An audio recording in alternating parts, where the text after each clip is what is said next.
चलो चलो जगह लो।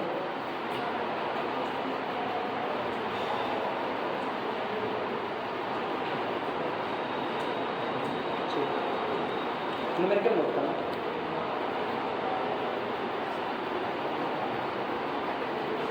एक न्यूमेरिकल लिखना है, फिर इसको बनाया जाएगा। प्रॉब्लम है, problem A pharmaceutical company produces a pharmaceutical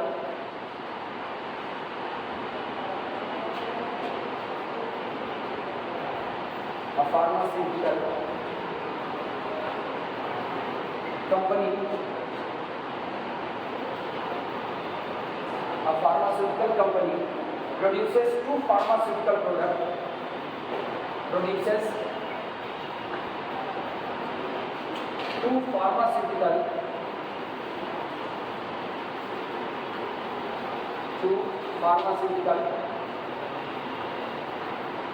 product,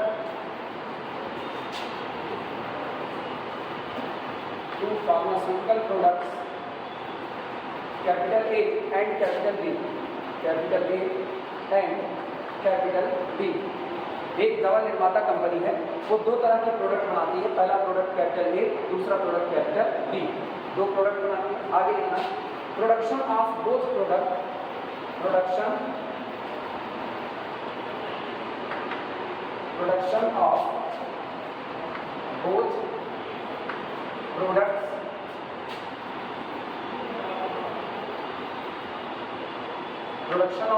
products requires the same process, requires the same process 1 and 2, requires the same process 1 and 2। और ये जो प्रोडक्ट बन रहे हैं, इन सभी प्रोडक्ट को बनाने के लिए सेम प्रोसेस फॉलो किया जाता है। प्रोसेस 1 में भी दोनों प्रोडक्ट बनते हैं और प्रोसेस 2 जब अप्लाई होता है तो उसमें भी दोनों ही प्रोडक्ट बनाए जाते हैं। The production of both products requires the same process 1 and 2। The production of capital B, the production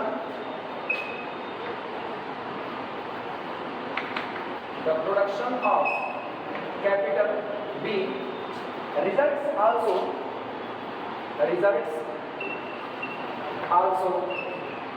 the production of capital B results also in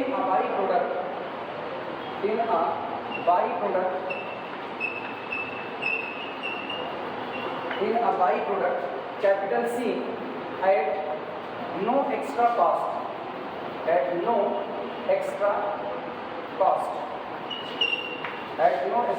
cost। कह रहे हैं जब आप प्रोडक्ट बी को बना रहे होते हो तो प्रोडक्ट बी को बनाने के दौरान एक प्रोडक्ट कैपिटल सी अपने आप बन जाता है। और पता है जब आप किसी प्रोडक्ट को बना रहे हो और कोई प्रोडक्ट अपने आप बन रहा हो तो उसको बाई प्रोडक्ट बोलते हैं। जैसे अगर आप गन्ने का जूस निकाल रहे हो तो उस दौरान जो खोइया बनती है वो अपने आप बनती है, उसको आप बना नहीं रहे हो, वो बाई प्रोडक्ट है। उसको बेच के आप पैसा भी कमा सकते हो, लेकिन एक लिमिटेड अमाउंट में ही। कौन ऐसा होगा बहुत ज़्यादा खोइया खरीदेगा? कोई नहीं। जिसको भट्टी वगैरह का काम करना है वो सूखा हुआ खरीद करके उसको सुखा के अपना काम कर सकता है। या फिर ऐसा भी देख सकते हो जब कंपनियां पेट्रोल बना रही होती हैं तो पेट्रोल के साथ ग्रीस बाई प्रोडक्ट में ऑटोमेटिकली बन रहा होता है। लेकिन ये सोचे कंपनी की जितनी ग्रीस बन रही है सारी मार्केट में खप जाएगी, ये कोई जरूरी नहीं है। सेम उसी तरीके से कहा जा रहा है कि एक फार्मास्यूटिकल कंपनी दो प्रोडक्ट बनाती है, कैपिटल ए कैपिटल बी। दोनों ही प्रोडक्ट सेम प्रोसेस में बनते हैं, प्रोसेस 1 में और प्रोसेस 2 में। लेकिन जब आप प्रोडक्ट बी को बनाते हो, the production of capital B results, तो ये परिणाम होता है also in a by product capital C.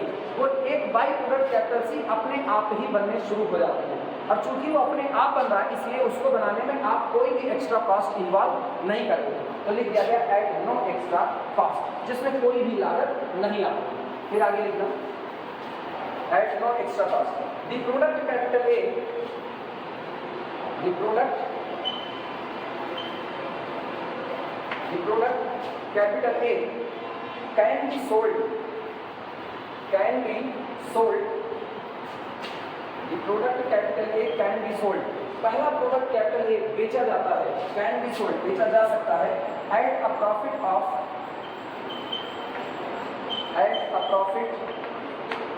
Of रुपया 3 पर यूनिट, रुपया 3 per unit.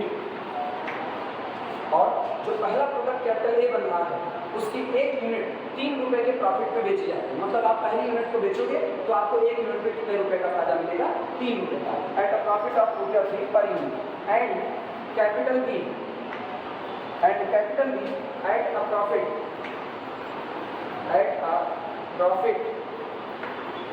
Of and capital B at a profit of रुपया 8 पर यूनिट, रुपया 8 per unit. Some of this by product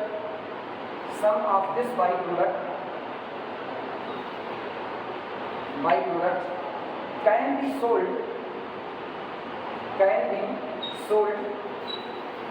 some of this byproduct can be sold at a unit profit,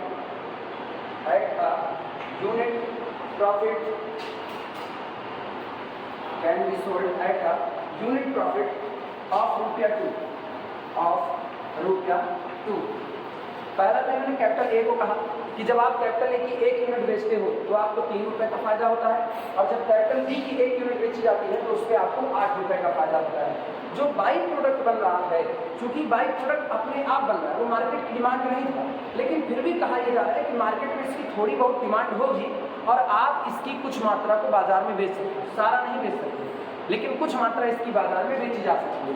यानी some of this by product can be sold at a unit profit of रुपया 2। और जब आप इसकी 1 unit market में बेच रहे हो तो आपको 1 यूनिट पर जो फायदा होगा वो कितने रुपए का होगा? 2 रुपए का फायदा होगा। फिर आगे ऑफ रुपया 2। इसके बाद comma the remainder has to be described, the remainder और जो बच जाएंगे, the reminder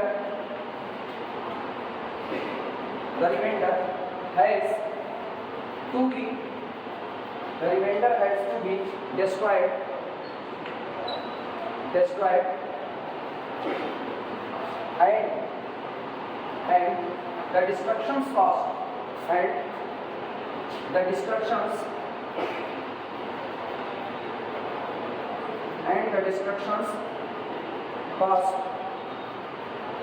and the destruction cost is रुपया 1 पर यूनिट, रुपया 1 पर यूनिट। और कहा यह जा रहा है कि जो आपका बाई प्रोडक्ट कैपिटल सी बन रहा है, ये बाई प्रोडक्ट, हाँ और लेट आओ ना, कितने बजे चली गई बच्ची? हाँ खाने में ही लेट होगा, और कहीं लेट नहीं होता ना। छापो, जितनी जल्दी हो सके उतनी जल्दी छापो, नहीं तो ये कंप्लीट ही नहीं होता। ये कह रहे हैं कि आप कैपिटल सी की कुछ यूनिट को बेच सकते हो। जो कुछ यूनिट आप बेच रहे हो वो 2 रुपए की 1 यूनिट बिकेगी, मतलब प्रॉफिट जो होगा वो 2 रुपए का प्रॉफिट होगा। बिकेगी कितने में उससे नहीं मतलब, जो प्रॉफिट होगा वो 2 रुपए का प्रॉफिट होगा 1 यूनिट में। लेकिन बाकी जो बच जाएंगे, the remainder has to be destroyed, उनको नष्ट करना पड़ जाएगा। और जब वो खत्म किए जाएंगे, नष्ट किए जाएंगे, तो आपको एक लागत लगेगी। पता है किसी चीज़ के बनाने में जो लागत होती है वो प्रोडक्शन कॉस्ट है, और उसको खत्म करने में जो होती है वो डिस्ट्रक्शन कॉस्ट है। जैसे अभी वो दोनों टावर वाली बिल्डिंग जो लगाई गई थी उसमें कुछ करोड़ रुपए खर्चे हुए थे ना, कितने करोड़? 30-37, हाँ अप्रॉक्सीमेट इसी के आसपास उसमें खर्चा हो गया, 37-38 करोड़ रुपए खर्चा हुआ, उसको डिस्ट्रक्शन कॉस्ट होती है। इसी तरीके से सी में हो रहा है, आप सी को बना रहे हो, लेकिन सी आप नहीं बना रहे, सी अपने आप एज अ बाई प्रोडक्ट बना ली। ची थकी हुई हो, लिखो फटाफट जल्दी। कैपिटल सी बाई प्रोडक्ट के तौर पर बन रहा है, और जब कैपिटल सी मार्केट में बेचा जाएगा तो केवल कुछ ही यूनिट बिकेगी, 1 यूनिट पर 2 रुपए का फायदा होगा, लेकिन जो बच जाएंगी उनको आपको नष्ट करना पड़ेगा। और जो आपकी डिस्ट्रक्शन कॉस्ट आएगी वो 1 यूनिट को खत्म करने का कितना रुपया लगेगा? 1 रुपया। अब तुम ये सोचो, अगर कैपिटल सी बहुत बड़ी मात्रा में बन गया, बहुत बड़ी मात्रा में, तो सारा तो बिकेगा नहीं। जब सारा नहीं बिकेगा, प्रॉफिट तो वो केवल 2 रुपए का कमा रहा है। लेकिन अगर वो इतना ज़्यादा बन गया कि मार्केट में केवल 10, 20, 50 यूनिट बिकी और आपकी 2 लाख यूनिट बन गई है कैपिटल सी की, तब ऐसे में तो आपको नुकसान बैठेगा। तो कोई भी कंपनी ये नहीं चाहेगी कि कैपिटल सी का प्रोडक्शन हद से ज़्यादा हो, वो मार्केट की स्ट्रेटजी को फॉलो करेगी। मार्केट में जितना कैपिटल सी खप सकता है मैक्सिमम, वो उसको पहले पता करेगी। और यहाँ भी वही डेटा आपको दिया जाएगा कि मैक्सिमम कितना कैपिटल सी बिक सकता है। लिखना आगे, forecast show that forecast का मतलब है अनुमान या भविष्यवाणियां। forecast show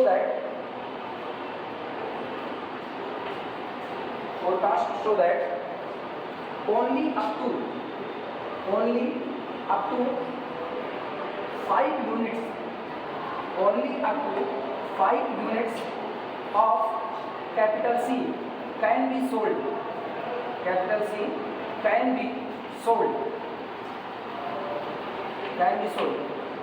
जो भविष्यवाणियां हैं वो ये दिखाती हैं कि आप कैपिटल सी की केवल और केवल कितनी यूनिट बेच सकते हो, मैक्सिमम 5। आपको लगा दिया अब कैपिटल सी की आप मैक्सिमम कितनी यूनिट बेच सकते हो, 5 यूनिट बेच सकते हो। 5 यूनिट के बाद आप इसको नहीं बेच सकते हो। मतलब अगर 5 यूनिट से ज़्यादा आपने बना, अच्छा 5 भी मैक्सिमम बेच सकते हो, बिक जाएगी इसकी गारंटी नहीं है। हो सकता है कि कैपिटल सी की आप ढेर सारी यूनिट बना लो लेकिन मार्केट में केवल 3 की डिमांड है, तो सोचो आप 5 से कम बेच रहे हो, तो मैक्सिमम जितनी डिमांड है वो कंपनी पता कर पा गई है कि मैक्सिमम 5 से ज़्यादा तो बिकेगा ही नहीं। तो कंपनी चाहेगी भी क्या कि कैपिटल से 5 से ज़्यादा बने ही नहीं, लेकिन फिर भी ये कंपनी के हाथ में तो है नहीं। मान लो अगर बी की डिमांड बहुत ज़्यादा है तो इसका मतलब आपको बी को बनाना पड़ेगा, और जब आपको मजबूरी में बी ज़्यादा बनाना है तो सी तो ऑटोमेटिकली बनेगा। लेकिन फिर भी कंपनी चाहेगी भले बी की डिमांड ज़्यादा है लेकिन बी को उतनी ही मात्रा में बनाया जाए कि सी मुझको नुकसान ना पहुँचाए, क्योंकि बी के साथ सी का बनना कंपलसरी हो चुका है। आई बात समझ में? जितनी जल्दी हो सके वही उतनी जल्दी इसको नोट करो, जितनी जल्दी हो सके।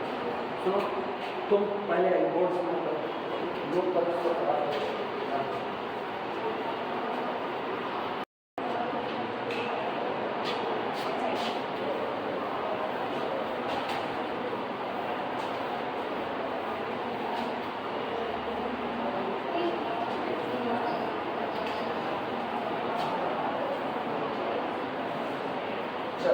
इतनी बातें होंगी। अब सुनना, फोरकास्ट आपको ये बताता है कि कैपिटल सी की मैक्सिमम कितनी यूनिट बेची जा सकती है, 5 यूनिट। आगे का डेटा लिखा, आगे लिखा जा रहा है the company gets 3 unit of C. The company gets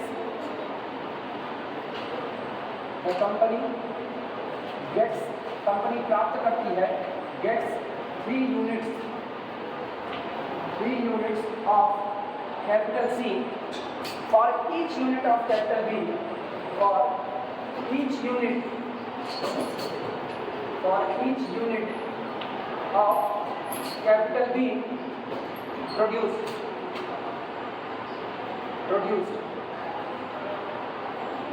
कहा जा रहा है कि कंपनी जब कैपिटल बी की 1 यूनिट बनाती है तो उसको कैपिटल सी की कितनी यूनिट मिलती है, 3 यूनिट। यानी अगर हम सी का बी से रेशियो निकालें तो वो 3:1 आएगा, और अगर बी का सी से निकालें तो 1:3 आएगा। यानी बी की 1 यूनिट बनाओ तो सी की 3 मिलेगी, यानी सी की 3 यूनिट मिल रही है, मतलब बी की क्या यूनिट बनी होगी, 1 यूनिट। तो चाहे अगर इसको सी से बी देखेंगे तो 3:1 देखेंगे, और बी से सी देखेंगे तो 1:3 देखेंगे। बाद में इसका यूज होगा। Company gets 3 unit of capital C और each unit of capital B produced. आगे लिखना, the manufacturing time the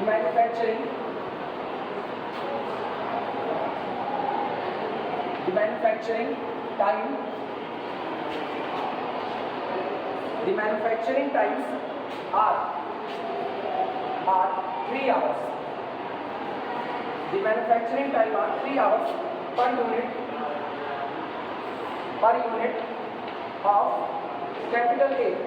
capital A की 1 यूनिट का जो मैन्युफैक्चरिंग टाइम है, बनाने का समय, वो कितने घंटे का है, 3 घंटे का है। The manufacturing times are 3 hours per unit of capital A on process 1 and 2 respectively. चाहे आप प्रोसेस 1 में कैपिटल ए को बनाइए, चाहे आप प्रोसेस 2 में कैपिटल ए को बनाइए, लेकिन हर बार कैपिटल ए दोनों ही प्रोसेस में बनने के दौरान 3 घंटे खर्च करता है। ठीक, फुल स्टॉप कहाँ करके लिखना, या and 4 hours and 5 hours, 4 hours and 5 hours, 4 hours and 5 hours per unit for capital B, for capital B on process 1 and 2, on process 1 and 2 respectively, 1 and 2 respectively,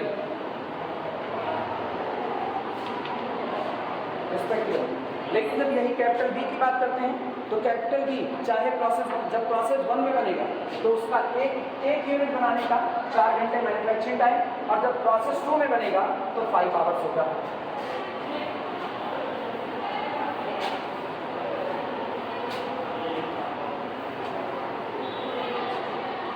अगला लिखो, इसके बाद because the product capital C, because अब चूंकि capital C खुद बन जा रहा है, जब आप बी को बनाने जा रहे हो तो कैपिटल सी ऑटोमेटिकली बन रहा है, इसीलिए कैपिटल सी कोई भी मैन्युफैक्चरिंग टाइम नहीं ले रहा है।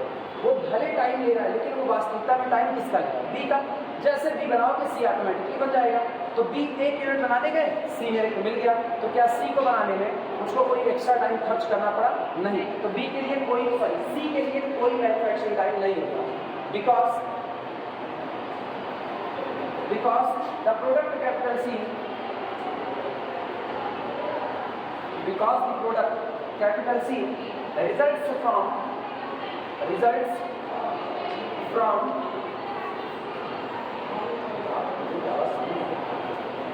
because the product capital C results from producing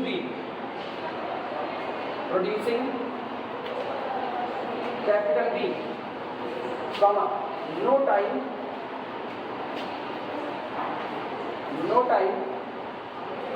is used in producing capital C,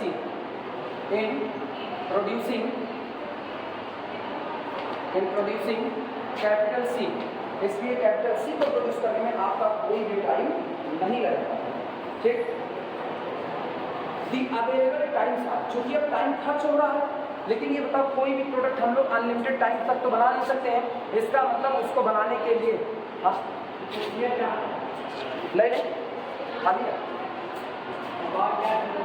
cake का ये रख बैठी इससे ये क्या होता है पता है? अच्छा एवं बैठ के हाँ इसी के पढ़ा।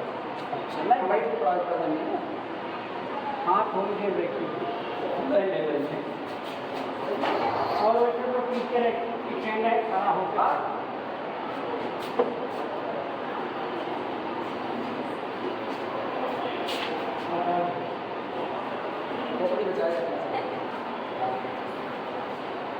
Used in introducing capital C, लिखना। The available times are the available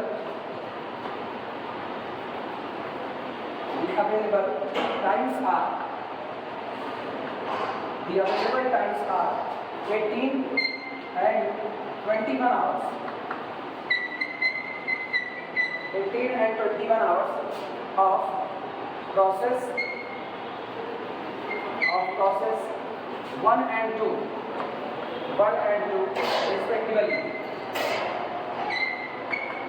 respectively। जो प्रोसेस 1 है उसमें काम करने के लिए आपके पास केवल 18 घंटे हैं, जो प्रोसेस 2 है उसमें काम करने के लिए आपके पास केवल 21 घंटे, इससे ज़्यादा आप दोनों प्रोसेस पर काम नहीं कर सकते रिस्पेक्टिवली। फॉर्मुलेट दिस प्रॉब्लम, इस पूरी प्रॉब्लम को बनाइए। Formulate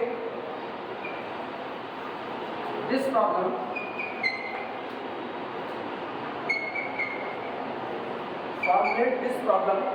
as an LP model to determine the quantity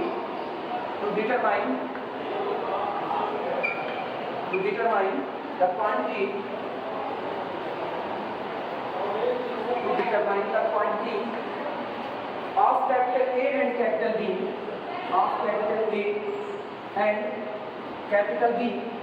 which should be capital A and capital B, which should be produced, comma, keeping C in mind, keeping capital C in mind, to make the highest total profit, to make the highest total profit, to make the highest total profit, to make the highest total profit. Formulate this problem, आप इस पूरी problem को बनाइए as an LP model, एक linear programming model के तौर पर। Determine, ये ज्ञात करने के लिए the quantity of A and B which should be produce, कि कैपिटल ए और कैपिटल बी की कितनी क्वांटिटी बनाई जाए, कीपिंग सी इन माइंड, और सी को ख्याल में रखते हुए, to make the highest total profit, कि आप ए और बी की कुछ यूनिट बनाओ, सी का भी ख्याल रखो क्योंकि सी 5 यूनिट से ज़्यादा मार्केट में बिकेगा नहीं। तो अगर आपने कैपिटल सी को बहुत ज़्यादा बना लिया तो डिस्ट्रक्शन कॉस्ट आपको नुकसान पहुंचाएगा और ऐसे में आपका प्रॉफिट कम होने लगेगा। तो आप सी को ख्याल में रखते हुए ए और बी की कितनी मात्रा बनाई जाए, इसी को निकालने के लिए आप एक एलपी मॉडल तैयार कीजिए और प्रॉफिट को क्या कीजिए, मैक्सिमम कीजिए। ये पूरा सवाल नोट कर लो, चलिए इसको सॉल्व किया जाए। भारी सवाल है, कितना लिया पूरा पूरा इसलिए ना तुम लोग 25 तो हो जाएगा। हाँ हाँ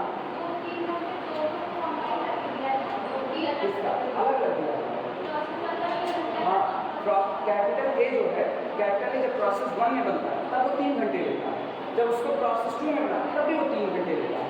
लेकिन कैपिटल बी जो है वो जब प्रोसेस 1 में बनता है तो शायद 4 घंटे, कितना 4 घंटे, और जब प्रोसेस 2 में बनता है तो 5 घंटे लेता है। वो अलग अलग है। कैपिटल ए सीधा सा है, वो कहता है प्रोसेस 1 में बनाओगे उतना टाइम खर्चा होगा, 2 में बनाओगे तब भी उतना। बी का हाल नहीं है, बी का हाल दोनों प्रोसेस में अलग है, लेकिन दोनों ही प्रोसेस कुछ निश्चित घंटे के लिए अवेलेबल है। पहला प्रोसेस 18 घंटे के लिए अवेलेबल है और दूसरा प्रोसेस 21 घंटे के लिए, इससे ज़्यादा नहीं अवेलेबल है। क्लियर हुआ? मिटाया जाए पूरा। अब इस पूरे डेटा को हम लोग टेबल में लिखेंगे। अब देखो टेबल कैसे बनती है।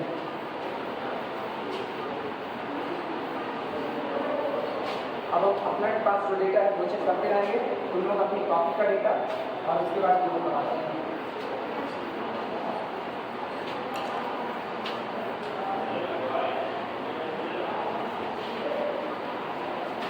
हम एक ऐसे मैथ के टीचर को जानते हैं जो रिटायर हो, लेकिन मतलब उनको कभी कोई दिक्कत नहीं, लेकिन फिर भी वो अपनी नौकरी के दौरान, जब से हम उनको जानते हैं, उनको कोई दिक्कत नहीं बात कर से, लेकिन वो सवाल बैठ करके ही बताते हैं। वो कभी चौक लेकर के बोर्ड पर खड़े नहीं होते, ऐसा कर लो ऐसा कर लो ऐसा कर लो और बैठ करके पढ़ाए। परमानेंट टीचर थे, याद नहीं बात, तो ये कुर्सी देख करके हमको उनकी याद आती है। ठीक है, मतलब दिक्कतें होती हैं, आदमी बैठ के पढ़ा सकता है, कोई जरूरी नहीं कि हम पढ़ाए, लेकिन मैथ का टीचर, फिजिक्स का टीचर, केमिस्ट्री का टीचर वो बैठ करके पढ़ाए, या कोई भी ऐसा ज्योमेट्री वाला भी बैठ के नहीं पढ़ा सकता है, उसको भी यहाँ कुछ खचीना पारना पड़ेगा इधर उधर का, तभी कुछ होगा। चलो सबसे पहला कॉलम मेरा किसका बनेगा, रिसोर्सेज का और किसका, ट्रांसप्लांट का। तो पहला कॉलम तो उसी की बलि चढ़ा दो। पहला कॉलम रिसोर्सेज, सॉल्यूशन चालू हो चुका है। Resources public constant, resources public constant. आप सुनो, आप कितने प्रोडक्ट बना रहे हो, 2, एक अपने आप बन रहा है, लेकिन सोचो इन प्रोडक्ट के बनने में कैपिटल ए बनने का टाइम अलग है, कैपिटल बी के बनने का टाइम अलग है, और कैपिटल ए और बी दोनों 2 प्रोसेस में बनते हैं, प्रोसेस 1 में और प्रोसेस 2 में। अब दिमाग लगाना, अगर आपने यहाँ लिखा प्रोसेस 1, यहाँ लिखा प्रोसेस 2, तो आपको प्रोडक्ट ए बी सी यहाँ लिखना पड़ेगा, गंदा लगेगा। तो हम क्या करेंगे, यहाँ लिख देंगे प्रोसेस 1, यहाँ लिख देंगे प्रोसेस 2, और उसके ठीक सामने कितनी मात्रा बनती है, इसलिए यहाँ पर ए बी सी, उसके लिए टाइम लिख देते हैं। तो यहाँ ये वाला कॉलम जाएगा time required to make product A B C. तो थर्ड वाला कॉलम ना रिक्वायर्ड टाइम का कॉलम बना देते हैं, लिख देना wording time required by time, या बीच में से थोड़ी सी जगह देना, प्रोसेस 1 2 बताने के लिए थोड़ा दूर कर देना। टाइम रिक्वायर्ड बाई किसके द्वारा, 3 लोग टाइम खाएंगे, कैपिटल ए टाइम खाएगा, कैपिटल बी और कैपिटल सी। फिलहाल मेरी नज़र डेटा के हिसाब से कैपिटल सी कोई टाइम नहीं देगा, तो ठीक है छोड़ दिया जाएगा उसका हिस्सा। तो ये हो गया टाइम रिक्वायर्ड बाय दिस। और लास्ट में टोटल अवेलेबिलिटी टाइम आपके पास 18 घंटे और 21 घंटे के लिए। तो लास्ट वाला प्रॉब्लम लिख देना, टोटल अवेलेबिलिटी, टोटल अवेलेबिलिटी ऐसे ए भी डॉट कर देगा, जगह नहीं होगी हम लोगों के पास, मेरा बोर्ड है अब तो क्या टोटल अवेलेबिलिटी आया।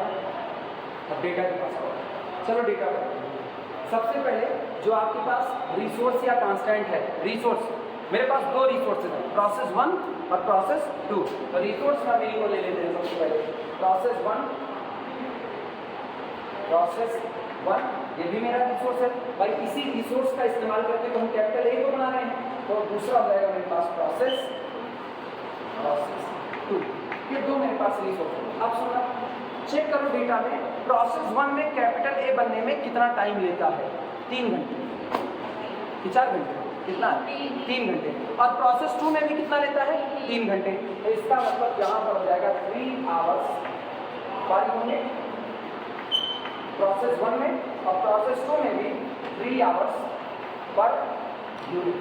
दोनों ही जगह पर कैपिटल ए बनने में कितने घंटे खर्च करेगा, 3। प्रोसेस 1 में कैपिटल बी कितने घंटे लेता है, 4 घंटे, तो 4 आवर्स ऐसे लिखना, 4 HRS पर यूनिट लेना, पर यूनिट। और बी में कितना लेता है, 5 आवर्स, तो 5 आवर्स पर यूनिट ले। और सी कोई कॉस्ट नहीं मिलता, और सी ए को बनाने पर नहीं बनता, सी बी के बनाने से बनता है। तो गौर करो आपका बी यहाँ पर है, तो इसके आगे बस ऐसे डैश कीजिए, चाहे प्रोसेस 1 में सी बने और चाहे देखो बी कहाँ कहाँ बनेगा, प्रोसेस 1 में बनेगा और प्रोसेस 2 में। तो इसका मतलब जब बी बनेगा तो सी भी बनेगा, तो सी बनेगा प्रोसेस 1 में और सी बनेगा प्रोसेस 2 में, लेकिन सी बी के साथ बनता है, इसीलिए सी को बनाने में कोई भी खर्च टाइम का नहीं आएगा। तो उसके आगे से डैश लगा देना बस, मतलब वो खाली जगह, उधर आपका कोई टाइम का खर्च नहीं है। आया ना। प्रोसेस 1 मैक्सिमम कितने घंटे के लिए अवेलेबल है, 18 आवर्स। तो मैक्सिमम अवेलेबिलिटी 18 आवर्स की है इसकी प्रोसेस 1 की। और प्रोसेस 2 की कितनी है, 21 आवर्स, 21 आवर्स। इससे ज़्यादा अवेलेबल ये आपके पास नहीं नोट करो।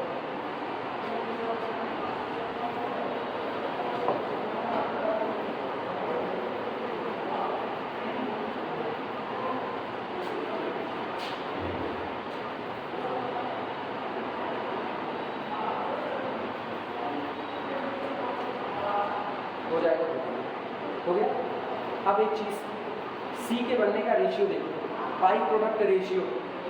बाई प्रोडक्ट का रेशियो क्या है, जब बी की 1 यूनिट बनेगी तो सी की कितनी यूनिट बनेगी, 3 यूनिट। तो यहीं पर अगली बात यहाँ पर लिख देना, बाई प्रोडक्ट रेशियो।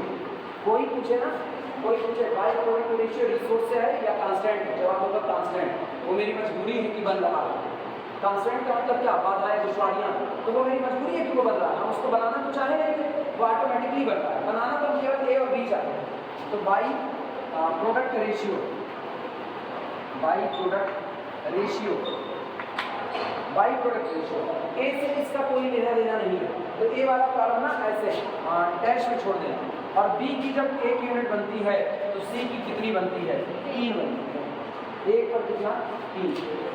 लेकिन अब सुनना, अवेलेबिलिटी देखना, आपके लिए मार्केट में बेचने के लिए मैक्सिमम कितने सी अवेलेबल होंगे, मार्केट में बेचने के लिए मैक्सिमम कितने सी अवेलेबल होंगे।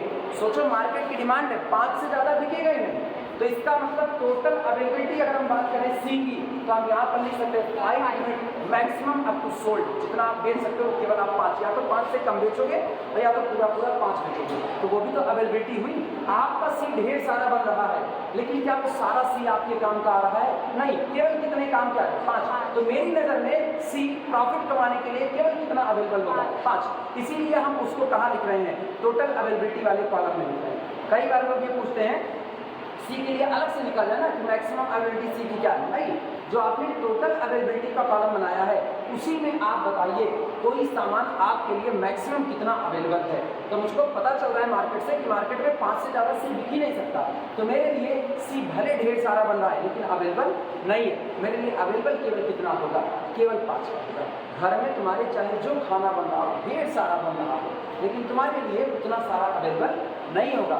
हो सकता है व्रत में कुछ चीज़ें जैसे मूंगफली वगैरह बन रही है वो केवल और केवल उन्हीं के लिए बने जो खास मेहमान आ रहे हैं, उसमें तुमको हाथ न लगाने दिया जाए। जैसे मेरे घर में अगर कोई खास आ रहा हो और हलवा बन रहा हो तो मुझको दूर रखा जाता है, क्योंकि उन लोगों को ये लगता है ना कि अगर एक चम्मच मुँह में गया तो बाई प्रोडक्ट में 2 चम्मच और चले जाए, इसलिए वो हमको दूर रखता है। याद रखना 5 यूनिट्स ब्रैकेट में लिखा 5 units maximum unit that can be sold, maximum units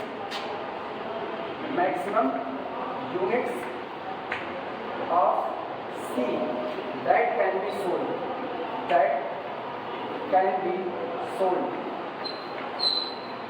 अच्छा, अगर तुम ये मैक्सिमम यूनिट ऑफ सी ना लिखो ना तब भी तुम इसको मानोगे सी का है। क्यों? क्योंकि इसके सामने लिखा गया है बाई प्रोडक्ट, और बाई प्रोडक्ट बी नहीं बल्कि कौन है? सी है। तो अगर उधर ना लिखो तब तक निकाल चलेगा। Maximum unit of capital see that can be sold. ठीक है, डेटा मेरे हो रहे हैं धीरे-धीरे। मैंने प्रोसेस 1 की बात करी, प्रोसेस 2 की उसके टाइम की बात करी, बाई प्रोडक्ट रेशियो की बात करी। अभी तक हमने प्रॉफिट कंट्रीब्यूशन की बात नहीं की है। अब प्रॉफिट कंट्रीब्यूशन की बात करते हैं। तो अगली वाली हेडिंग डालना प्रॉफिट कंट्रीब्यूशन वाले ना। कंट्रीब्यूशन का प्रॉफिट पर यूनिट ज़्यादा अच्छा लगेगा। प्रॉफिट पर यूनिट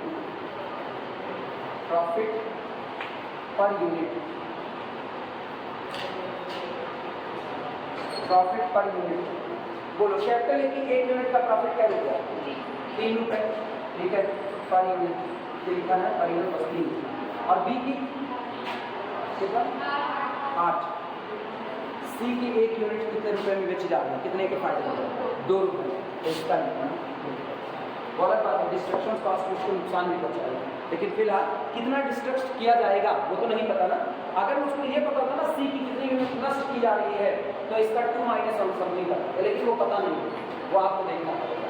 और डेटा मेरे ख्याल से तो सारे यूज़ कर लिए, 18-21 यूज़ कर लिया है प्रोसेस 1 में। इसके बाद 4 और 5 घंटे यूज़ कर लिए, सारे यूज़ कर लिए, कुछ बचा नहीं।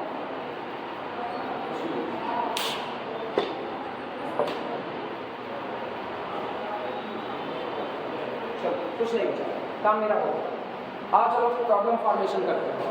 सबसे पहले हमको ये देखना है डिसीजन वेरिएबल क्या होगा। Capital A, capital B, capital C की जो मात्रा बन रही है वही मेरा गोल प्रभावित करेगी, तो वो मेरे डिसीजन वेरिएबल होगी। लेकिन सवाल है कैपिटल ए की कितनी यूनिट बन रही है, हम अपनी मर्जी से मान रहे हैं। माना कैपिटल ए की कितनी यूनिट बनाती है? x1। माना कैपिटल बी की कितनी बनाती है? x2। अब थमना जरा, अब हमको आगे लिखना है कैपिटल सी के लिए। तो मुझको पता जो है उससे बात करें। मुझको ये पता है कि जब कैपिटल बी की 1 यूनिट बनती है तो कैपिटल सी की 3 यूनिट बनती है। तो इसका मतलब है जब x2 बन रही है तो उसकी कितनी बनेगी? 3x2। लेकिन अभी हम लिखेंगे हम ना अभी ऐसा काम करें जैसे हमको कुछ नहीं आता है। तो हम ये मानते हैं, माना कंपनी कैपिटल ए की x1 यूनिट बनाती है, माना कंपनी कैपिटल बी की x2 यूनिट बनाती है, और जब x2 यूनिट बन रही है उस दौरान कैपिटल सी की x3 यूनिट बन जाती है। और x3 में से नष्ट कितनी की जाती है? x4 नष्ट की जाती है, क्योंकि मैक्सिमम आप कितनी बेच सकते हो? 5, उससे ज़्यादा तो नहीं बेच सकते। तो माना सी की x3 यूनिट बनती है, लेकिन बिकेगी कितना ना तो वो आपको पता है, और नष्ट कितना होगा वो भी नहीं पता है। सोचो अगर हमने 15 यूनिट सी की बना ली किसी तरीके से, 15 बन गई, 15 में से 5 की 5 बिक गई, तो नष्ट कितनी करोगे? 10। लेकिन अगर 15 में से केवल और केवल 2 बिकी तो कितनी नष्ट करोगे? तब 13। 15 बनी है, 2 ही बिक रही है, तो 13 आपको नष्ट करना है। अब ये बताओ क्या आपको पता चल पा रहा है कितना बिकेगा और कितना नष्ट होगा? नहीं। तो इसीलिए हम लोग मानते हैं, माना कैपिटल सी की टोटल x3 यूनिट बन जाती है और जो नष्ट की जाती है उनकी संख्या कितनी होगी? x4। अब अपने दिमाग में रखना x3 कुछ और नहीं है, x3 is equal to 3 times of the x2। Clear हुआ कि नहीं हुआ? हम क्यों फंसे अभी इस पचड़े में कि हम एक ही वेरिएबल को 2 बार रिपीट करें? क्यों फंसे? हम नहीं फंसेंगे। हमको ये पता है 3 प्रोडक्ट बनता है, 3 प्रोडक्ट बनता है तो 3 डिसीजन वेरिएबल लाएंगे। अपनी थ्योरी पर चलेंगे। हम इनकी थ्योरी पर काहे के लिए चलें? आप कह रहे हो कि बाई प्रोडक्ट रेशियो 1:3 का है, आप डेटा दे रहे हो कि 1 बनाओगे तो 3 बनेगा। अगर हम उसको मान रहे हैं तो उसको 2 ही डिसीजन वेरिएबल नजर आ रहे हैं, और जबकि प्रोडक्ट कितने नजर आ रहे हैं? 3। तो एकदम बचपने वाली हरकत की बात करें, टीचर की बात ही मत करो। तो बचपने की हरकत में हम पहली बार खुद से सवाल लगा रहे हैं, मुझको कुछ नहीं पता, तो हम मानेंगे 3 प्रोडक्ट 3 डिसीजन वेरिएबल। अब चूंकि तीसरा वाला प्रोडक्ट बेचा भी जाता है, नष्ट भी किया जाता है, तो उसके लिए एक और डिसीजन वेरिएबल। तो कितने डिसीजन वेरिएबल? 4। वो अलग बात है, वास्तविकता में कितने हैं? नष्ट करने वालों की संख्या भी इसी पर डिपेंड करता है। लिखना इस बात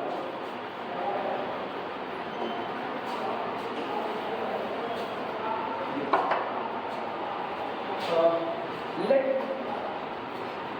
सॉल्यूशन नहीं चल रहा है। Let company produces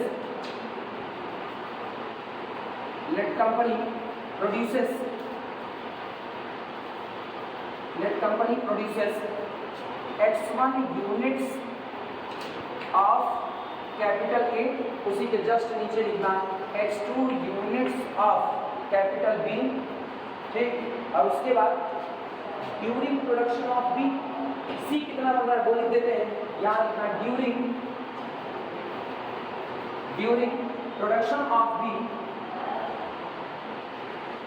during production of B को बनाने के दौरान B गेट हम प्राप्त करते हैं, B get x3 units of C, x3 units of capital C, in which, जिसमें से x4 यूनिट को नष्ट कर दिया जाता है। तो इन विच x4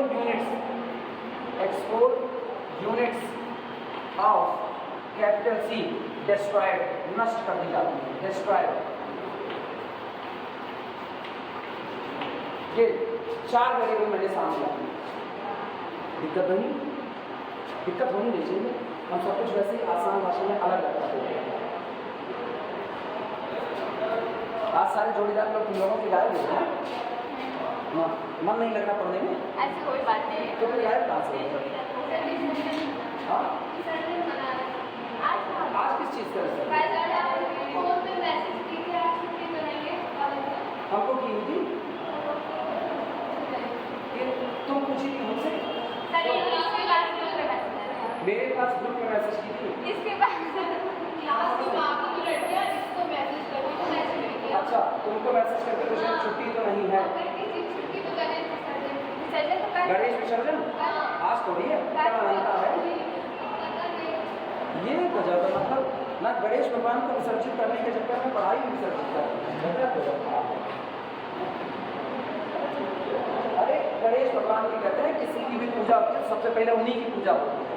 वक्रतुंड महाकाय सूर्यकोटि समप्रभा, सबसे पहले वही पूजा की जाती है और उसके बाद उन्हीं को ही आप लोग ऐसे भी किनारे लगा दिए। मतलब इधर विद्या माई की पूजा करने चल रहे तो गणेश भगवान की पूजा पहले हमको भी यहाँ करनी पड़ेगी, लेकिन फिर भी गायब हो गए। पढ़ाई एक्चुअली ना ये मेन नहीं रह गया। पढ़ाई सरकार के लिए भी और सबके लिए भी निचले पायदान पर आते हैं। सबसे निचला पायदान, सब काम कर लेंगे। आज फलाने तबीयत खराब है, आज ढमकाने तबीयत खराब, आज हमको उल्टी हो रही है, आज हमारी उल्टी अंदर जा रही है, सारी बातें हो जाएंगी और उसके बाद कहेंगे लास्ट में जब बचेगा चलो पढ़ाई भी कर लेते हैं, ये भी तो एक बची हुई है। लास्ट में था ये भी तो एक बची हुई है। अब वो इतना ज़्यादा मतलब बेकार हो गया कि सब एक ही घर पर चल रहे हैं। अब पता है सबसे ज़्यादा कल्चर को खराब किया हुआ तो टीचर्स खुद खराब, कोई दूसरा नहीं, खुद मिटाने जाते हैं। चलो ये हो गया, ये हटा। एक्चुअली गलती स्टूडेंट्स की नहीं, गलती टीचर्स की ही है। जब टीचर्स ही बह गए तो स्टूडेंट्स का बनना तो जायज़ नहीं था, वो तो बनेंगे। इसीलिए ना कभी कभी सचमुच में हमको भी फील आता है, कभी कभी हमको लगता है ज़बरदस्ती की बातें कभी भी बेनिफिशियल नहीं हो सकती, लेकिन फिर मुझको फील आता है यहाँ भी एक व्यवस्था लागू करनी चाहिए कि आप ज़बरदस्ती हाई स्कूल जैसे पहुँचो, NCC ज्वाइन करवा लीजिए। जब 4 डंडा पड़ेगा ना पीठ पे सुबह सुबह, लड़का हो या लड़की हो, तो अपने आप टाइम टू टाइम चलना सीख जाओ। हम इसीलिए सीख पाए क्योंकि हमको बहुत मार पड़ी। जम कर जिस वक्त हम स्टेडियम पहुँचते थे ना, गिरा को मारे जाते थे जब लेट होते थे, और तब बेइज्जती जितनी होती थी ना पैसे झरिया देते थे, बस जितना होता तब हम टाइम से पंक्चुअल हैं। अब तब हम देखते हैं अपने सामने वालों को, मुझको चिड़ होती है कि लोग कैसे टाइम से पंक्चुअल नहीं हो सकते हैं। अगर हम उनको टाइम दिए हैं ना तो मान करके चलो हम 1 मिनट सूता भर भी लेट नहीं होंगे, हम पहुँचेंगे अपने टाइम। तो अगर हम 10-20 की क्लास में तो 10-20 पे आ जाए निश्चित तौर ना। ये लोग गवा तुम लोग अब मुझको देख लो, पहली बार 12 से 17 वाले गवा, 12 से 17 वाले मुझको देख करके अपनी घड़ी मिला सकते। अभी ये लोग गवा, हम एक दिन लेट नहीं होते कभी। 3 साल हो गए, अभी तक हम लोग हम उम्मीद करते हैं कि सामने वाला स्टूडेंट ऐसा मुझको मिले, उम्मीद हम लेते हैं, मिलते नहीं है तो चिड़ोती है, फिर मन ये करता है टीचिंग छोड़ दें। अभी 2 दिन से 3 दिन से मन बना रहे हैं कि वापस टीचिंग छोड़ दिया, मन बना रहा है फिर से, और जिस दिन बन गया उस दिन छोड़ दें, फिर उस दिन नहीं, क्योंकि जब सामने वाला सीखने को तैयार नहीं तो हम क्यों सिखाएं, अपनी खोपड़ी फोड़ें, हम अकेले सीखें, अकेले सीखें, देखा जाएगा कभी कोई भीड़ आएगी सीखने वाली तो उसको सिखाएंगे, अभी तो सिखाएं दान उसी को जो उसका पाप है, अदरवाइज नहीं, और ये विद्या दान होता है। चलो प्रॉफिट की बात करते हैं, आप प्रॉफिट को मैक्सिमा करते हैं। सबसे पहले हम अपना लिखते हैं ऑब्जेक्टिव फंक्शन, लिखो हेडिंग डालो ऑब्जेक्टिव फंक्शन, गोल मेरा क्या है, प्रॉफिट को मैक्सिमा करना, ऑब्जेक्टिव फंक्शन हेडिंग डालो ऑब्जेक्टिव फंक्शन। चलो ध्यान देना, मैक्सिमाइज प्रॉफिट, मैक्सिमाइज प्रॉफिट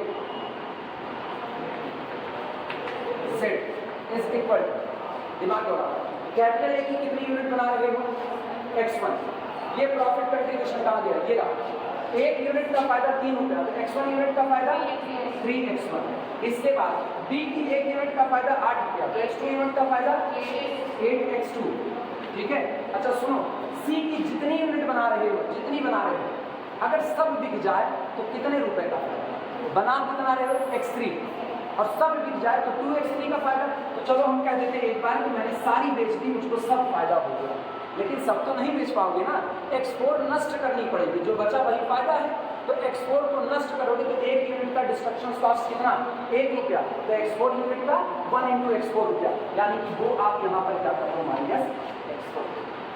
समझ में आई बात है, ये बड़े चालाकी से इसको लिखा जाता है, या कितने आसानी से काम करो, आपको कोई डिस्टर्बेंस ना हो, जितनी बनाओ सी को सब बेच लो, मान लिया, अगर जिस दिन मेरा दिन बहुत अच्छा हुआ, सी की जय यूनिट बनाए सब बेच लिए, सारा फायदा हो गया, लेकिन सबसे सारा तो बेच नहीं सकते, तो जितना बेच नहीं सकते उसको रख भी नहीं सकते, डिस्ट्रॉय करना पड़ेगा।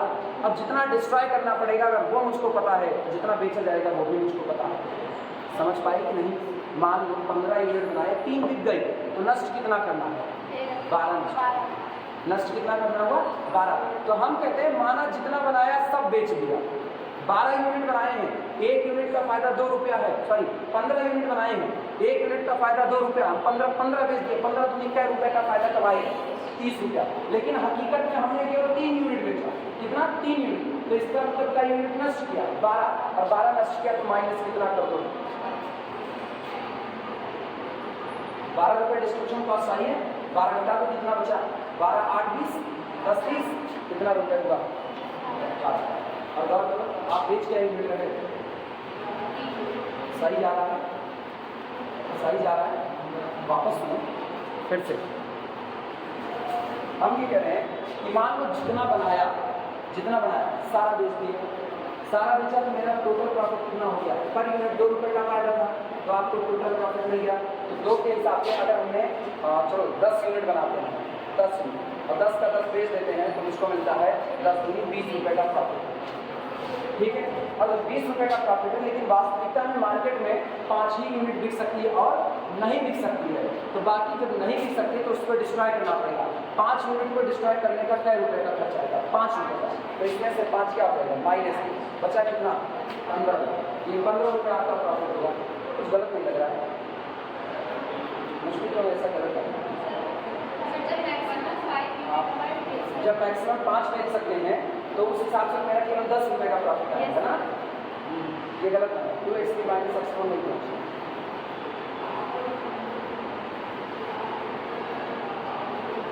ये गलत है, ये क्रॉस चेकिंग कर ली, ये गलत है, 2x3 ये गड़बड़ हो जाएगा।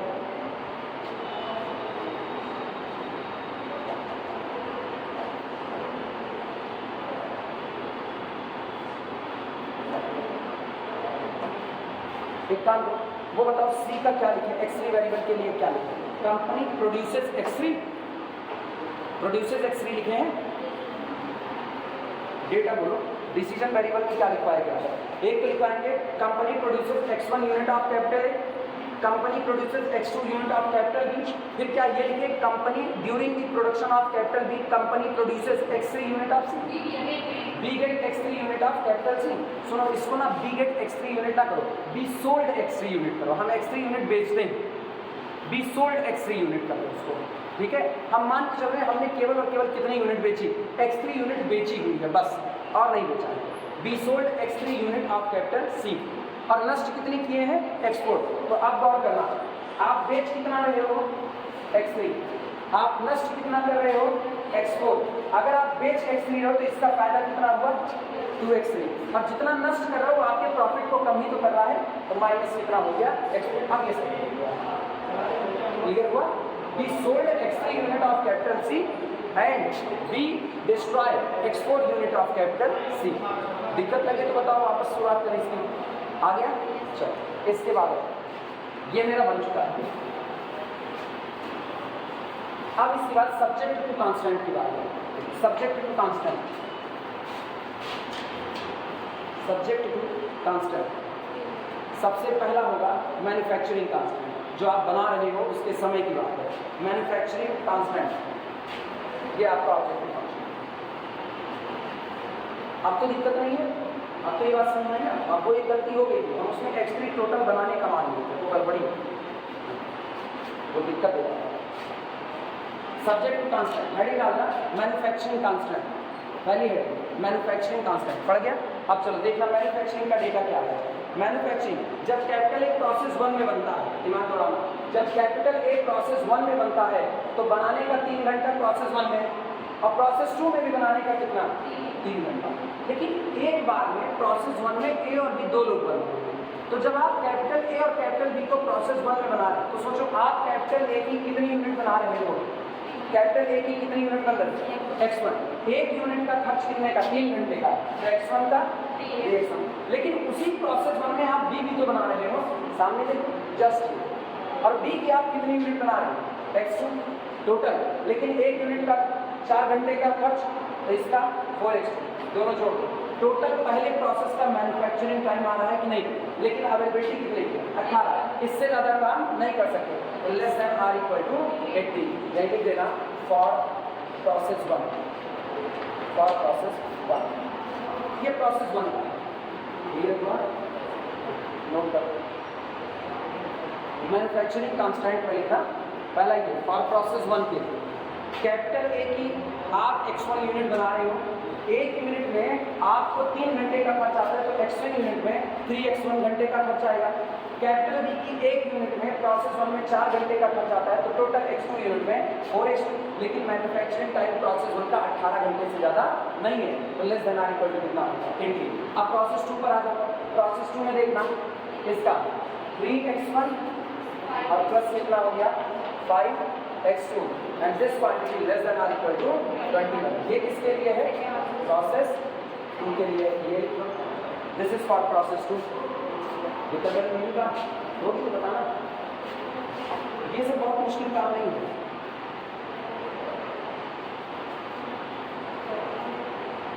अच्छा सोचो जितना बेच रहे हैं सी, कितना बेच रहे हैं आप, कितना बेच रहे हैं, मैक्सिमम आप कितनी बेच रहे हैं x3 वेरिएबल निकालना, मैक्सिमम कितना बेच पा रहे हैं x3 बेच पा रहे हैं, तो ये बताओ मैक्सिमम x3 बेच पा रहे हैं, लेकिन डेटा कह रहा है मैक्सिमम 5 से ज़्यादा नहीं बेच सकते। तो अगर हम c के लिए कांस्टेंट लिखें तो इसका मतलब x3 या तो लेस देन 5 बिकेगा या तो इक्वल टू 5 बिकेगा। क्लियर है, तो c के लिए लिख देना selling constant for c, selling constant, selling constant for c, selling constant for c, selling constant for c। Total sold हो रही यूनिट x3 है, तो ये जितनी सोल्ड होगी या तो 5 होगी या तो 5 से कम, तो उसमें लिखना है x3 less than or equal to 5, x3 less than or equal to 5, ये नोट करो। ठीक है, एक दूसरी बात, जितना बेच रहे हो जितना नष्ट कर रहे हो दोनों का जोड़ बराबर बैठेगा जितना बन रहा है। आया ना, sold unit plus destroyed unit is equal to total produced unit. सही है गलत? अब टोटल प्रोड्यूस्ड यूनिट की बात करते हैं। कैपिटल बी आपने कितना बनाया, कैपिटल बी आपने बनाया x2, दुकान चलाना, कैपिटल बी की कई यूनिट बन रही है, x2 यूनिट बन रही है, और उसको पता है कैपिटल बी की 1 यूनिट बनेगी, कैपिटल सी की कितनी बनेगी 3। तो वास्तविकता में टोटल कितने कैपिटल सी बने होंगे 3x2, लेकिन बेचे कितने गए x3, नष्ट कितने किए गए x4, और बेचे गए और नष्ट किए गए बराबर हो जाएगा किसके 3x2। एक कांस्टेंट ये भी होगा कि नहीं, लिखना इसमें फॉर मैन्युफैक्चरिंग, ऐसे लिखना for manufacturing of C, for manufacturing of C, line change करना, फॉर मैन्युफैक्चरिंग ऑफ सी बोले सोल्ड यूनिट, बेची गई unit, sold unit plus destroy unit, sold unit plus destroyed unit, जितनी बेची गई और जितनी नष्ट की गई is equal to total produced unit, is equal to total produced unit, sold unit plus destroyed unit is equal to total produced unit. Sold कितना हुआ है मेरे लिए x3, लिख लेना x3 प्लस डिस्ट्रॉय कितना किया x4 is equal to total बना कितना b का 3 गुना यानी 3x2, ये वाली बात लिख देना, x3 plus x4 is equal to 3x2। दिक्कत खत्म, यानी दैट इज अर्थात, अब इसको सुधार करके लिखो, ऐसा नहीं लिखना पड़ेगा, सुधारना पड़ेगा, तो दैट इज 3x2 इधर ले जाओ minus x3 minus x4 is equal to कितना। अब इक्वेशन होता है, सोचो ये ऐसी प्रॉब्लम थी जिस प्रॉब्लम में आपका constant less than or equal to type में भी आ गया और कांस्टेंट इक्वल टू टाइप में भी आ गया। क्लियर है कि नहीं, नोट करो इसको। और तो मेरे ख्याल से कुछ बच नहीं रहा, आखिरी नॉन नेगेटिविटी वाली बात कर देना, and x1 x2 x3 x4 all are greater than or equal to कितना, all are greater than or equal to, इसको बोलते हैं non negativity restrictions, non negativity restriction. अब पता है सारी प्रॉब्लम क्या हुई, सारी प्रॉब्लम देखना, तो अपनों का लिखना, तुम्हारे पास हो चुका था,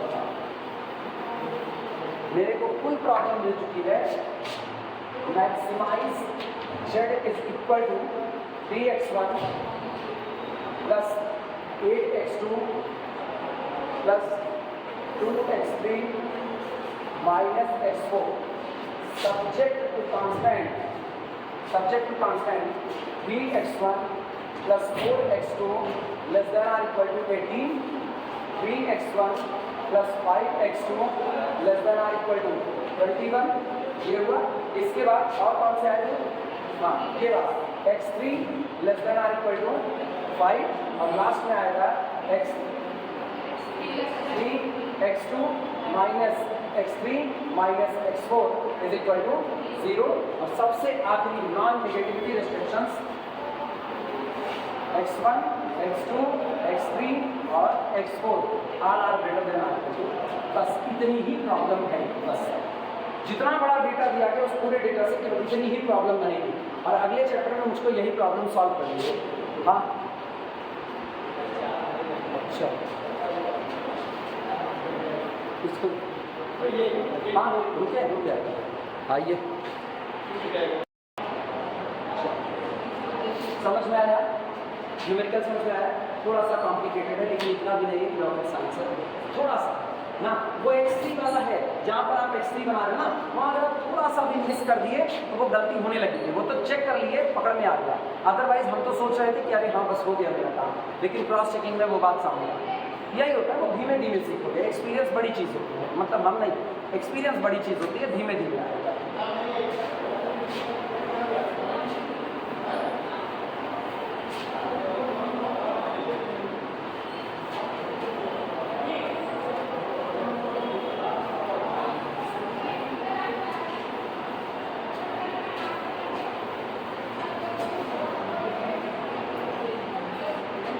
गोल्डन हीरा होता ना तो इसमें यहाँ रखने की जगह नहीं, बाकी खत्म है, लेकिन वो गोल्डन हीरा है नहीं, वो गोल्डन हीरा गजब का था, मतलब यहाँ भरे पड़े रहते थे, ये गेट था यहाँ पर सीट लगी होती थी, किसी तरीके से निकलो, वहाँ उतना चपक करके लोग बैठे होते थे, कैसे वहाँ से बोर्ड दिखता था राम नाम, लेकिन वहाँ लोग बैठे होते थे।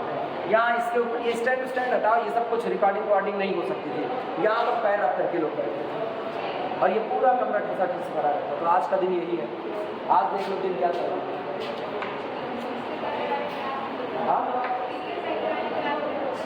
इसके पहले वाली, इसके पहले कौन सी चल रही है? अच्छा, यहाँ पे चल रही है ना। दिन कितने बुरे होते हैं ना,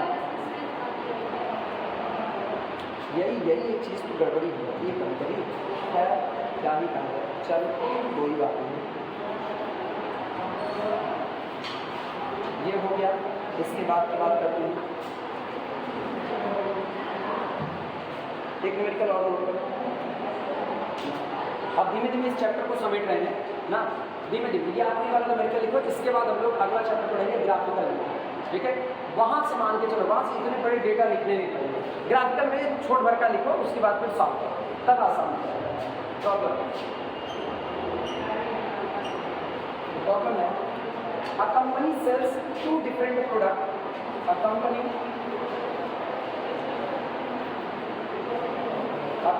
sells two different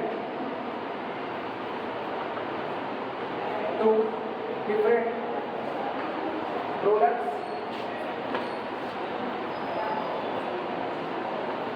A company sells two different products. हाँ, एक और चीज़, चूँकि हफ्ते की एक क्लास मिली हुई है, इसलिए इसमें न्यूमेरिकल इसमें कम करवा रहे हैं। लेकिन हमें पता है इसमें बड़ा इंपॉर्टेंट होता है डाइटिशियन प्रॉब्लम। जब आपको एक डाइट चार्ट बनाना होता है, उसके हिसाब से मैक्सिमाइज और मिनिमाइज करना होता है। अरे बड़े टाइप होते हैं इसमें। न्यूज़पेपर है, डेली न्यूज़पेपर प्रॉब्लम इसमें आती है, असाइनमेंट इसी में आती है, बनाया जाता है। उसके बाद फिर वो होता है एडवर्टाइजमेंट प्रॉब्लम इसमें आती है कि आप प्राइम टाइम खरीद रहे हो रेडियो पर, टीवी पर, उसके अकॉर्डिंग आप पैसा खर्चा कर रहे हो। बड़े अजीब अजीब टाइप की प्रॉब्लम है। कराना तो वो सब कुछ चाहिए, लेकिन क्लास मिली है हफ्ते की एक क्लास, तो हफ्ते की एक क्लास में सब नहीं करा सकते हैं। लेकिन परेशान ना होना कि तुम लोगों से लगेगा। अभी कुछ दिन इंतजार करो, कुछ दिन के बाद, मतलब मेरा ये ऑपरेशन वाला मामला जो कुछ है ये खत्म हो जाए, उसके बाद हम ऑनलाइन इसके लेक्चर बना देंगे। ठीक है, घर पे अपने बोर्ड है, उस पर हम इसके लेक्चर बना देंगे, पूरी प्रॉब्लम लिख देंगे और उसके बाद फिर उसका सोल्यूशन तुमको PDF पहले मिल जाएगा ग्रुप में। तो तुम्हारा खाली उस पर सुनना होगा कि कैसे प्रॉब्लम को सॉल्व किया गया है। तो चाहे डाइट प्रॉब्लम हो, चाहे डेली न्यूज़पेपर प्रॉब्लम हो, और चाहे तुम्हारा ये प्रोडक्शन ये एडवर्टाइजमेंट प्रॉब्लम हो, ये सारी की सारी प्रॉब्लम वहाँ पर कवर हो जाएगी।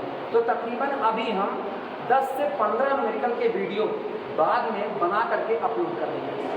हाँ, इसी चैनल इसका हम अपलोड करेंगे। पन्ना मत छोड़ना कि पन्ना छोड़ना, तुम लोग ग्राफिकल का आगे पढ़ते रहते। जब हम उसको अपलोड कर देंगे ना, तो ऐसे A4 साइज वाले जो पेपर होंगे ना, A4 साइज वाले पेपर पर लिख करके उसी कॉपी में डाल देना। क्लियर है? तो इतना बाद में हो जाएगा, क्योंकि अपने को ये भी देखना है ना कि क्लास एक ही मिली है, और ये एक क्लास अभी क्या, अभी तो दुर्गा पूजा आएगा। यहाँ पर पता नहीं चल रहा है कैंपस का क्या हाल है, कि कैंपस में एक्स्ट्रा क्लास का क्या। अगर मुझको एक्स्ट्रा क्लास का टाइम पता चल जाए तो शनिवार मेरी क्लास है, संडे को मैं एक्स्ट्रा क्लास पढ़ा दे 3 घंटे की, मेरा टाइम हो जाए। हफ्ते की 3 क्लास पढ़ा दे। कल मेरी नहीं नहीं बात। अरे अब हम रोक दें इसको 2 मिनट तक, पहले हम तुम्हारी कहते हैं एक्सपीरियंस अच्छा होता है। A company sells 2 different products, capital A and capital B. A company sells 2 different products, capital A and capital B, making a profit of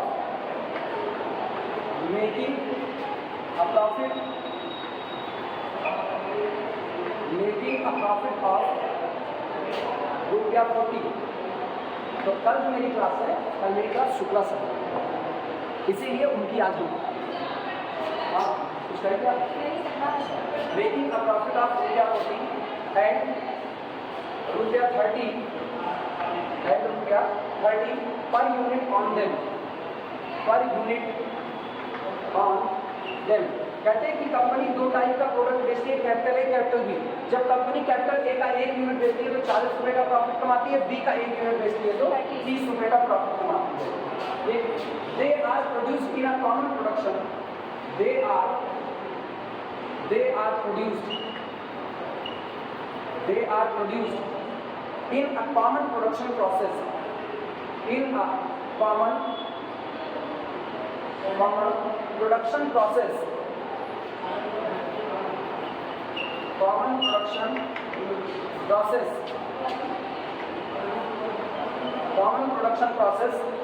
and are sold and and are sold into different markets, into different market। कहा जा रहा है कि company दो type का product बनाती है, capital A capital B. दोनों प्रोडक्ट जो कंपनी बना रही है वो सेम प्रोसेस में बना रही है। जो प्रोसेस लगता है ए को बनाने में वही प्रोसेस बी को, लेकिन इसके बावजूद भी दोनों बेचे जाते हैं दो डिफरेंट मार्केट में। ए को बेचने का मार्केट अलग है, बी को बेचने का अलग। जैसे एक कंपनी बॉर्नवीटा बनाए और एक बनाए कॉम्प्लान, दोनों का सेम प्रोसेस है बनाने, अलग अलग नहीं है, लेकिन दोनों एक ही कंपनी बनाए और दोनों को अलग अलग मार्केट में बेचे।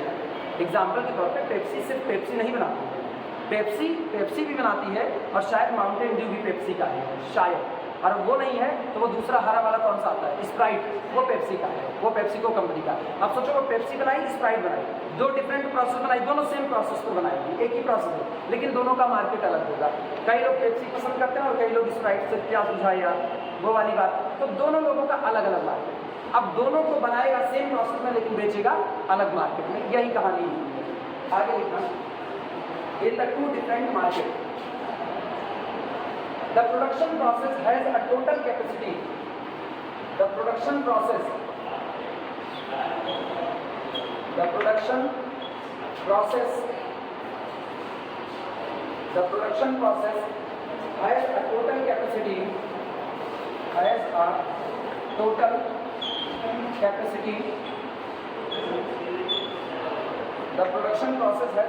capacity of 30,000 मैन आवर्स, और जो आपका प्रोडक्शन प्रोसेस हो 30,000 मैन आवर्स से ज़्यादा काम नहीं हो सकता है। मैक्सिमम 30,000 मैन आवर्स ही काम कर सकते हो, या तो उससे कम या तो उसके बराबर, ज़्यादा नहीं हो सकता है। फिर आगे लिखो, it takes 3 hours to produce, 3 hours, it takes 3 hours to produce, 3 hours to produce a unit of capital A, a unit of capital A। ये कैपिटल ए की एक यूनिट बनाने के लिए 3 घंटे लेता है, and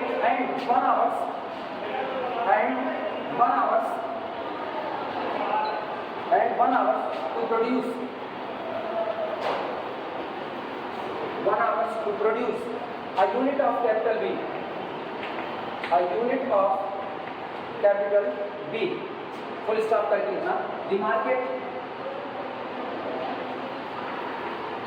market has been surveyed, the market has been surveyed, सर्वे किया गया है मार्केट का, and company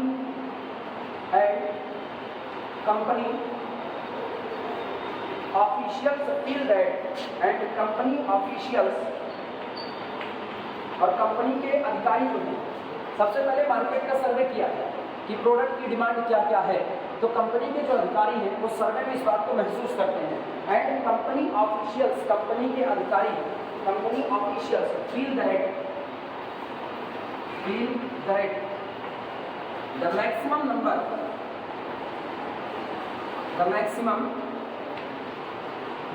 of units, the maximum number of units of capital A that can be sold,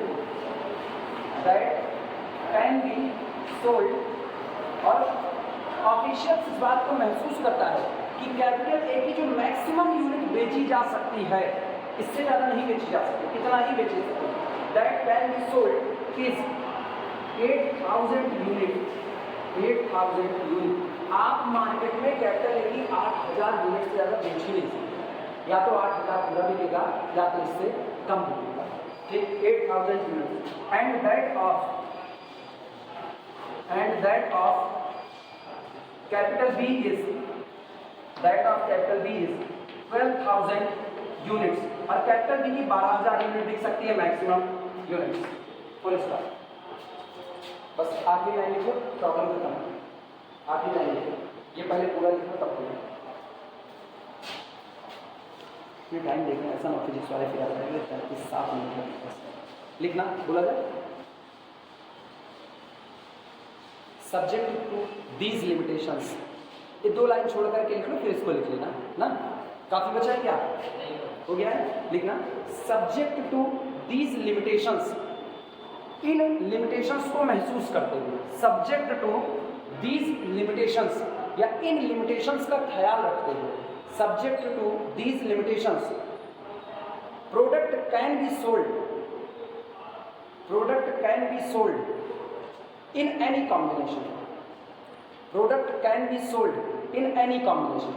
in limitations को ध्यान में रखते हुए प्रोडक्ट किसी भी कॉम्बिनेशन में बेचे जा सकते हैं। मतलब आप ए और बी की कुछ भी यूनिट आप बेच सकते हो, लेकिन मैक्सिमम आपको पता है। इससे ज़्यादा आगे लिखना, formulate this problem, formulate this problem as an LP model, formulate this problem as an LP model, formulate this problem as an LP model to make maximum profit, to make maximum profit, to make maximum profit। ठीक, सुनो hint दे रहे हैं। अब ये एक चीज तुमको हम होमवर्क के तौर पर दे सकते हैं ना। एक कॉलम आप बनाओगे किसका? रिसोर्सेज का। अब डेटा के हिसाब से देखो, डेटा के हिसाब से आपको प्रॉफिट कंट्रीब्यूशन दिया गया है। आया कितने यूनिट का प्रॉफिट होता है? जब कैपिटल ए की एक बेचते हो तो 40 रुपए का और बी की बेचते हो तो 30 रुपए का। तो कॉलम बनाना रिसोर्सेज कांस्टेंट, उसमें पहली लाइन क्या होगी? Profit contribution. 2 प्रोडक्ट है, प्रोडक्ट कैपिटल ए यहाँ, प्रोडक्ट कैपिटल बी यहाँ, और प्रॉफिट कंट्रीब्यूशन कैपिटल ए का कितना रुपया? 40, और कैपिटल बी का कितना रुपया हो गया? 30 रुपया हो गया। तो प्रॉफिट कंट्रीब्यूशन का कॉलम बनेगा, हाँ या ना। इसके बाद फिर टाइम लग रहा है इनको बनाने में, तो जब टाइम लग रहा है तो अगला वाला तुम उसके लिए टाइम के लिए बना देना। या प्रोडक्शन कैपेसिटी है आपके पास 30,000 मैन आवर्स से ज़्यादा मौजूद नहीं है, तो आप दूसरा प्रोडक्शन कैपेसिटी बना देना। छोटा छोटा लिख सकते हो क्या क्या बनेगा। पहला प्रॉफिट कंट्रीब्यूशन बनेगा, दूसरा कौन बनेगा? दूसरा आपका बनेगा टाइम वाला हिस्सा। ठीक, तो उसके बाद फिर टाइम वाले हिस्से को नाम दे देना प्रोडक्शन कैपेसिटी कांस्टेंट, उसका नाम क्या दे दोगे? Production capacity. और प्रोडक्शन कैपेसिटी टाइम में लिख देना, आगे ब्रैकेट में टाइम लगा देना। तो देखो कैपिटल ए के लिए कितना दे रहा है? कैपिटल ए की एक यूनिट का कितना लगता है? 3 घंटे लगते हैं, 3 आवर्स पर यूनिट। तो कैपिटल ए में 3 आवर्स और बी का 1 आवर, लेकिन मैक्सिमम कितना अवेलेबल है? 3000 आवर्स। तो मैक्सिमम अवेलेबिलिटी केवल कितने की होगी? 30,000 आवर्स, सॉरी 3 आवर्स होगी। 30,000 आवर्स आपकी मैक्सिमम अवेलेबिलिटी है। क्लियर है ये बातें? फिर इसके बाद तीसरा, जो आपको कह रहा है ना कि आप इससे ज़्यादा यूनिट बेच नहीं सकते, तो third banana maximum unit that can be sold. तो कैपिटल ए की मैक्सिमम कितनी बेच सकते हो? कहाँ गया? हो गया 8,000। और कैपिटल बी की मैक्सिमम कितनी बेच सकते हो? 12,000। बस तुम्हारा सारा टेबल बन चुका है। ठीक है, और मैक्सिमम, अच्छा सोचो अब, हाँ अवेलेबिलिटी बच गई। मैक्सिमम कैपिटल ए की कितनी बेच सकते हो? कैपिटल ए की 8,000, और बी की कितनी बेच सकते हो? और कह रहे इनको मिक्स करके बेचना है, तो ये बताओ, जब कैपिटल ए मैक्सिमम 8,000 बिकेगा, कैपिटल बी मैक्सिमम 12,000 बिकेगा, तो दोनों बोतल मिला करके मैक्सिमम कितना बिकेगा? 20,000। 8,000 ए, उससे ज़्यादा बिक नहीं सकता। 12,000 ये आपका बी हो गया, उससे ज़्यादा बिक नहीं। तो मैक्सिमम आप अवेलेबिलिटी कितने की है यहाँ पर? 20,000। हो जाएगा कि नहीं? अब डिसीजन वेरिएबल क्या मानोगे? माना कंपनी कैपिटल ए की X1 यूनिट सोल्ड करती है और कैपिटल बी की X2 यूनिट सोल्ड करती है। प्रॉफिट मैक्सिमा कर ले जाओगे, मैक्सिमाइज जेड क्या बनेगा? Maximise Z 40x1 plus 30x2, यही आपका प्रॉफिट हो जाएगा। और बाकी कांस्टेंट तुम्हारे होमवर्क के लिए नहीं आएगा, तो हम बताएंगे क्लास में। ठीक है, हो जाएगा। बंद करें इसी पर।